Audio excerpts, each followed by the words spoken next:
Yan ay kinaya lang niya sa 50 ng Barako 2. O yun mga tropa. Ganto, mga tropa. Nakita nung konting pagka tayo magpaparebor mga tropa, ganto.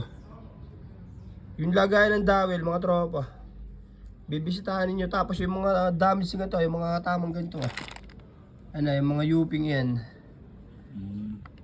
Ayan, nakikita ba nyo yung mga tropa? Ayan, di ba? Ayan, ganyan na Tapos yung mga maliliit na gasgas. Ayan, mga umaalasang yan. Ganyan, di ba? Yan yung mga tropa. Dapat yan, pagka magpaparebor mga tropa, pantay na pantay yan. Oo, yan. Pantay na pantay. Wala dapat nakausli. Kasi pagka ito inaisa lang mga tropa sa boring machine, dapat lapat na lapat ito. Lapat na lapat ito. Ngayon, pagka may konting usli mga tropa, hindi yan lalapat pero sa pinakang base sa ilalim. Maaaring tumabingian ng bagya.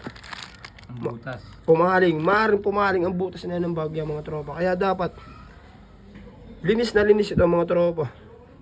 Pagka magpaparebor tayo, di ba?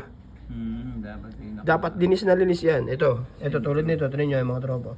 Pagka umusli, pumangat ang bagya, ang lapat niyan sa boring machine ay hindi na maganda mga tropa. Kaya minsan meron rebor, sirit kagar mga tropa. Di ba? Tapos pagka magpaparebor tayo, huwag yung sobrang kintab mga tropa. Napahirap ng sobrang kintab. Wala nang dinadaanan ng langis.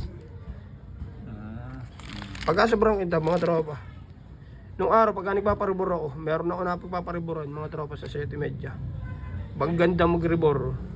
Hindi siya makintab, makikita mo yung mga guwit, may yung mga cross na guwit mga tropa. Maganda. Mas mainam pala yung Oo. Ngayon itong pagmamasdan nyo maigi mga tropa. Pagka magpaparebor kayo. Minsan kasi ito yung ganito. Lalo na sa mga brutos mga tropa. Yung dowel, yung mga stud bolt mga tropa. Umuusli yan mga tropa, umuusli. Kaya pagka kayo magpaparebor, dapat pantay na pantay ito para hindi siya paling. Ano ba, nakausli dito sa likod na to. Yung kasi sa mga brutos mga tropa, ganyan. Kahihila ng stud, nahihila rin itong lugar na to. Kaya pagka na-rebor, tumataas yung lugar na ito. Pagka na-rebor, minsan pumapaling mga tropa. Ganon din dito sa mga ganito. Dapat yung pantay na pantay mga tropa. Diba? At saka yung sa ilalim dito dapat maganda rin. Lagi dinis yung gasket mga tropa. Huwag kayo magpaparebor ng may gasket na yung mga putol-putol dito. Diba may gasket dito sa lugar na to. Walang gasket dito.